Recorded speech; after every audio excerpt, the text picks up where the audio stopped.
특검 합의해놓고 하루 만에 딴소리. 문재인, 김경수 보호하사 눈물겨운 민주당. 박 대통령과 무관했던 국정원 댓글로 대선 불복 운운하며 특검을 수용하라며 국정운영 발목을 잡았던 민주당. 자신들의 과거 행위에 대해서는 벌써 까맣게 잊었나 본데요. 지난 2012년 대선을 앞두고 국정원 댓글 사건이 발생하자 민주당은 3.15 부정선거를 능가하는 일이 터졌다며 특검을 주장했었습니다. 한국경제사설은 민주당의 대선 불복 프레임 씌우기에 대해 한마디로 뜬금없다. 수사에 ABC마저 팽개친 경찰과 검찰의 부실 눈치보기 수사가 도마에 올랐고 의혹의 당사자인 김경수 의원마저 거리낄 것 없다며 특검을 포함한 모든 조사를 통해 의혹을 털어내겠다고 말한 마당이다. 그런데도 민주당이 대선 불복 운운하는 억지 주장을 들이대거나 경찰 수사를 먼저 지켜보자는 상투적 논리로 특검을 거부하는 것은 핵심을 피해가려는 또 다른 내로남불일 뿐이라고 꼬집었습니다.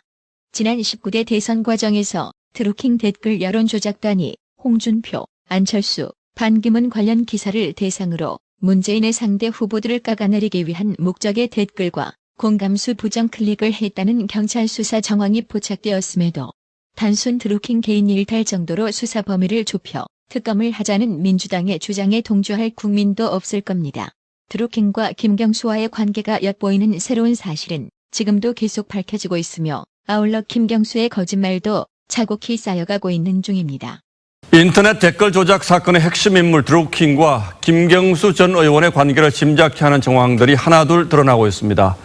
뉴스9 취재진이 확보한 경공모 대화방에서는 작년 10월 김경수 의원이 추석 인사를 보내왔다는 드루킹의 글이 확인됐습니다. 추석 인사를 보냈다는 걸 어떤 수준의 관계로 이해해야 할지, 그리고 드루킹과 김 전 의원이 만난 횟수에 대한 엇갈린 진술 역시 앞으로 수사 과정에서 규명되어야 할 내용들입니다. 이유경 기자의 단독 보도입니다. 지난해 10월 2일 경공모 대화방에 드루킹의 메시지가 뜹니다. 김경수 전 의원이 추석 인사를 보냈다는 내용입니다. 한 경공모 회원은 드루킹이 김 의원이 전화를 해 경공모 회원들에게 추석 안부 인사를 전해달라고 했다며 한과일을 잘 보내라고 했다고 밝혔습니다. 드루킹이 측근들과 함께 김 전 의원 보좌관 한모 씨를 만나 인사청탁 등 편의를 위해 500만 원을 건넨 지 일주일이 지난 시점입니다. 회원들은 김 의원의 소식을 전해줘서 감사하다는 등의 반응을 보인 것으로 전해집니다. 드루킹과 김 전 의원의 만남 횟수에 대해서도 엇갈린 진술이 나왔습니다. 김 전 의원은 참고인 조사에서 2016년 6월쯤 국회의원회관으로 찾아온 드루킹을 처음 만났고 7, 8번 만난 것으로 기억한다고 했습니다. 하지만 드루킹은 2016년 7월쯤 처음 만난 뒤 올해 2월까지 약 1년 반 동안 15차례 남짓 만났다고 경찰에 진술했습니다. 드루킹은 의원회관뿐 아니라 국회 주변 고깃집 등에서 주로 만났다고 주장한 것으로 전해집니다. 만남 횟수 등은 두 사람의 관계를 파악하는 핵심 사안인 만큼 경찰은 엇갈린 주장에 사실관계를 파악하는 데 힘을 쏟고 있습니다. TV조선 이유경입니다. 여야가 드루킹 댓글 조작 사건 특검 도입에 합의한 지 하루 만에 서로 다른 목소리를 내고 있는데요. 여야는 전날 특검 법안의 명칭과 수사 범위 등에 대해 큰 틀에서는 합의했지만 5월 15일 세부안에 대한 논의가 시작되자 서로 다른 해석을 내놓으며 이견을 보이고 있습니다. 우선 5월 14일 여야가 특검 수사 대상으로 합의한 관련자의 불법 행위가 어디까지인지를 놓고 충돌했는데요. 더불어민주당 강병원 원내대변인은 이날 라디오 인터뷰에서 여당으로서 검찰과 경찰을 수사하는 것은 받아들일 수 없었다며 그런 부분은 야당도 양해해서 구두 합의가 된 것이라고 했습니다. 아직도 민주당은 드루킹 김동완 씨와 주변 인물들만 수사해야 하며 야당이 주장하는 검찰과 경찰의 부실 수사 의혹이나 문재인, 김경수 등은 수사 대상이 될 수 없다고 버티고 있습니다. 여당 관계자는 특검을 대선 불복 프레임으로 끌고 가는 건 받아들일 수 없다고 했습니다. 반면 야당은 수사 대상의 성역은 없다고 맞섰습니다. 자유한국당 김성태 원내대표는 이날 당회의에서 특검 법안 명칭에서 문재인과 민주당이 제외됐다고 해서 이미 인지된 범죄 사실까지 제외하는 것은 아니다라며 성역 없는 수사가 이루어지게 할 것이라고 했습니다. 바른미래당 김동철 원내대표도 핵심 의혹인 19대 대선, 댓글 조작, 김경수 후보 연루 의혹 등의 진실이 규명돼야 한다고 했습니다. 국정원 댓글보다 훨씬 규모가 큰 대선 개입 댓글 여론 조작임에도 민주당의 주장이야말로 참 웃기고 자빠진 그야말로 내로남불식 주장이 아닐 수 없습니다. 또한 특검의 규모와 수사 기간을 놓고 여당은 2012년 내곡동 특검을 모델로 제시한 반면 야당은 2016년 최순실 특검 수준이 아니면 물특검이 될 수 있다며 반발했습니다. 자유한국당 홍문표 사무총장은 5월 15일 CBS 김현정의 뉴스쇼에 출연해서 드루킹 관련 큰 제보가 있다고 밝혔습니다. 자, 특검 얘기 좀 해보겠습니다. 특검. 네네. 앞에서 말씀드린 대로 대원칙에 대해서는 어제 합의가 됐는데 네. 최종적으로 세부안 마련하는 과정에서 몇 가지 좀 우려되는 갈등 지점들이 있어요. 네네. 우선 수사 범위의 문제. 그렇습니다. 바른미래당은 문재인 대통령도 수사 대상에 넣어야 된다 이렇게 얘기를 했고 민주당에서는 그건 아니다. 문 대통령을 수사 대상에 포함시키면 그런 특검은 받을 수 없다. 요 네네. 상황에서 어제 합의가 됐단 말입니다. 네네. 이거 어떻게 명쾌하게 정리가 된 건가요, 홍 의원님? 이거는 이제 특검을 통해서 지금 말씀하신 부분이 밝혀질 수밖에 없다.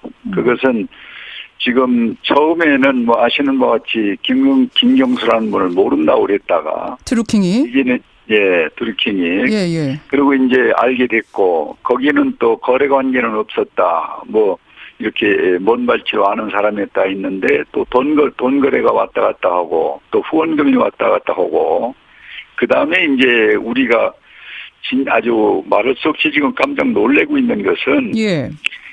이 댓글 부분에서 9만여 개가 지금 터져 나왔지 않습니까? 예. 그리고 클릭을 210만 명이 했다면은 이것은 아마 대한민국 헌정사상 이렇게 조작으로서 여론을 만들어내고 이런 일은 이게 없습니다.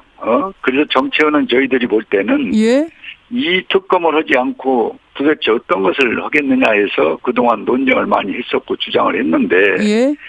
아쉬웠지만 특검이라는 장을 만드는 데는 성공을 했고 내용 부분에는 이제 파헤치는 방법밖에 없다 해서 예.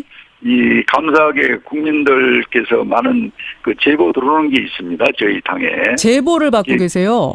네, 그런 것도 우리가 참고를 해서 그 제보 내용도 지금 검토를 하고 있고 그리고 또 실체가 나와 있는 것도 우리가 더 깊이 따져서 국민에게 궁금증을 풀어드려야 되고 예. 또 이 잘못된 조작의 근원지가 어디인지 이것은 이제 하나하나 파고 들어가면은 예. 뭐 김경수가 됐든 청와대가 됐든 저는 자연히 이 부분이 나타날 그런 사실이 될 것이라고 보고 있습니다. 그럼 문재인 대통령도 얼마든지 대상에 포함될 수도 있고 안 될 수도 있다 열어놓는다 이런 입장이십니까?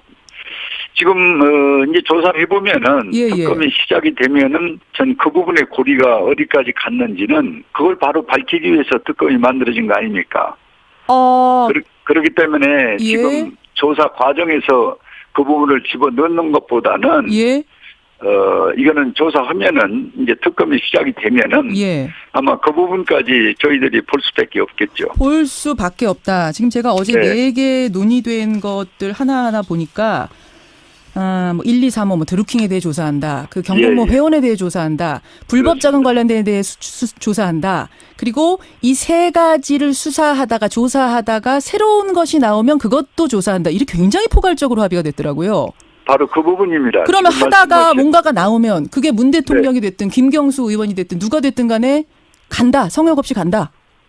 그거야 뭐 말할 것도 없죠. 그래서 그 기타 부분에 지금 지적하신 예. 그 부분에 저희들이 더 많은 궁금증을 가지고 있기 때문에 이 부분은 특검이라는 장을 마련하는데 1차적 저희들은 성공이라고 보고요. 이제 내용 부분은 지금 지적하신 부분을 하나하나 저희들이 갖고 있는 파일, 그 다음에 지금 현상의 문제, 뭐 제보를 이미 받아갖고 있는 것도 있고요. 그런 것들을 종합적으로 저희들이 파헤칠 그런 작정입니다. 아니 근데 민주당의 입장을 들어보면 문재인 대통령을 대상에 포함시키는 특검은 절대 받을 수가 없다. 일부러 정권 흔들려고 정쟁으로 끌고 갈 소지가 아주 높기 때문에 대통령은 배제시켜야 된다. 대선 불복 프레임으로 가는 이런 것은 미연에 막아야 된다. 이렇게 주장하시던데요. 그래서 지금 질려보신 대로 이 9만여 개 중에 210만 그 클릭이 있다면 어디로 어떻게 손이 뻗치고 어떤 조직이 움직였는지를 예. 이게 우리가 상상을 할 수가 없는 참 엄청난 문제거든요. 거기 이제 지금 얘기한 김경수라든지 청와대 문제가 조금이라도 흔적이 있고 그리고 의심되는 부분이 있으면은 네. 그거를 파헤치지 않고 특검이 아무 의미가 없지 않습니까? 지금 그렇게 말씀하시는 데는 아까 제보 얘기 지금 몇 번이나 강조하셨잖아요. 제보 네네. 중에 뭐 그런 제보를 받으신 거예요? 뭐 공개할 수는 없지만 상당히 저희들이 그동안에 몰랐던 것들이 국민들께서 좀 주셔서 어떤 겁니까? 지금- 예를 들면 구체적으로 어떤 건지 좀 말씀을 힌트를 좀 주시죠. 그거를 지금 미리 얘기할 수는 없죠. 큰 겁니까? 뭐 큰 것도 있고 작은 것도 있고 많이 그 의외로 주셔가지고 저희들이 예. 소중하게 지금 준비하고 있습니다. 그게 무슨 청와대까지 언급이 되는 이런 제보도 있단 말씀이세요? 큰 거 적은 거라고 제가 표현을 좀 드리고 싶고요. 예. 네, 그거는 좀 보면은 뭐 상황들이 좀 앞으로 하나하나 이렇게 나올리라고 봅니다. 큰 거가 있다. 알겠습니다. 결국 지금 뭐 이 말씀 듣고 보니까 차후의 논의 과정에서 이 범위를 놓고 진통이 있을 수밖에 없을 것 같은데 아무튼 네네. 특정인 찍어서 배제하는 건 없다. 네네. 예, 한국당 홍문종 사무총장 지금 만나고 있습니다. 홍문용이 아, 아니죠. 죄송합니다. 네. 아니 홍 씨가 너무 많으세요. 어제는 제가 홍영표 원내대표하고 인터뷰하면서 홍익표란 이름, 뭐 홍준표란 이름, 홍문표란 이름이 다 머리에 지나가더라고요. 이 홍표 시대 어떻게 보십니까? 그래서 뭐 그게 지금 무슨 화제가 되겠습니까? 이름을 확실히 알고 예. 진행을 하셔야지. 이름도 모르고 죄송합니다. 진행하면 그게 무슨 의미가 있어요? 이름을 모를 리가 있겠습니까? 홍문표 사무총장 겸 공천위원장. 네. 진짜 홍표가 많으세요. 그나저나. 나라의 TV는 보다 더 양질의 컨텐츠를 생산하기 위해 자발적 구독료를 후원 형식으로 받고 있으니 많은 성원 부탁드립니다. 시청해주셔서 감사합니다. 구독은 꼭 눌러주세요.